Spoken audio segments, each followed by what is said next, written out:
Nelamangala RTO ಅಧಿಕಾರಿಗಳಿಂದ ಮಹಾ ಎಡವಟ್ಟು ನಡೆದೋಗಿದೆ. ತಮ್ಮದಲ್ಲದ ವ್ಯಾಪ್ತಿಯಲ್ಲಿ ಅಧಿಕಾರಿಗಳು ಕಾರ್ಯಾಚರಣೆಗಿಳಿದಿದ್ರ ಹಾಗಾದ್ರೆ ಹಣದಾಸೆಗೆ ಬಿದ್ದು ತಮ್ಮದಲ್ಲದ ವ್ಯಾಪ್ತಿಯಲ್ಲಿ ಕಾರ್ಯಾಚರಣೆ ನಡೆಸಿದ್ದಾರೆ ಎನ್ನುವಂತ ಅತಿ ದೊಡ್ಡ ಆರೋಪ ಇದೀಗ ಕೇಳಿ ಬರ್ತಾ ಇದೆ. ನೆಲಮಂಗಲ ಆರ್ಟಿಒ ಅಧಿಕಾರಿಗಳಿಂದ ಮಹಾ ಎಡವಟ್ಟು ನಡೆದಿದ್ಯಾ ಹಾಗಾದ್ರೆ?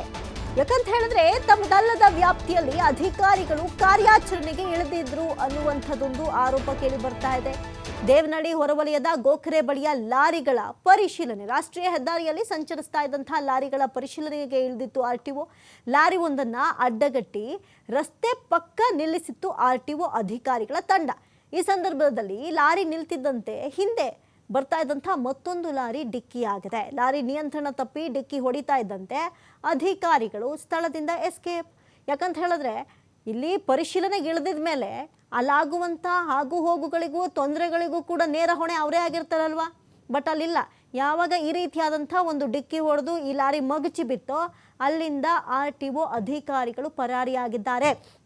ಈ ಕುರಿತಂತೆ ಆರ್ಟಿಒ ಅಧಿಕಾರಿಗಳು ಪರಾರಿಯಾಗಿರುವಂತಹ ದೃಶ್ಯವೇ ಸಿಸಿಟಿವಿಯಲ್ಲಿ ಸೆರೆ ಸಿಕ್ಕಿದೆ. ದೇವನಹಳ್ಳಿ ಸಂಚಾರಿ ಪೊಲೀಸ್ ಠಾಣಾ ವ್ಯಾಪ್ತಿಯಲ್ಲಿ ನಡೆದಿರುವಂಥ ಘಟನೆ.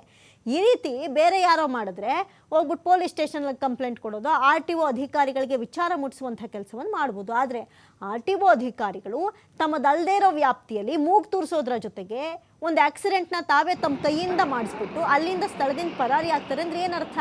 ಇವರು ಹಣದಾಸೆಗೆ ಬಿದ್ದು ಈ ರೀತಿಯಾಗಿ ಎಡವಟ್ಟು ಮಾಡ್ಕೊಂಡ್ರ, ಅಥವಾ ಇವ್ರು ಮಾಡಿರೋ ಎಡವಟ್ಟಿಗೆ ಇಲ್ಲಿ ಲಾರಿ ಮಾಲೀಕ ಏನಾಗಬೇಕು, ಬಂಡವಾಳ ಹಾಕಿರೋನು ಏನಾಗಿರ್ಬೇಕು, ಅಪ್ಪಿತಪ್ಪಿ ಒಬ್ಬ ವ್ಯಕ್ತಿಯ ಜೀವ ಹೋಗಿದ್ರೆ ಏನು ಮಾಡಬೇಕಿತ್ತು? ಹಲವು ಪ್ರಶ್ನೆಗಳು ಹುಟ್ಟಾಕಿದೆ.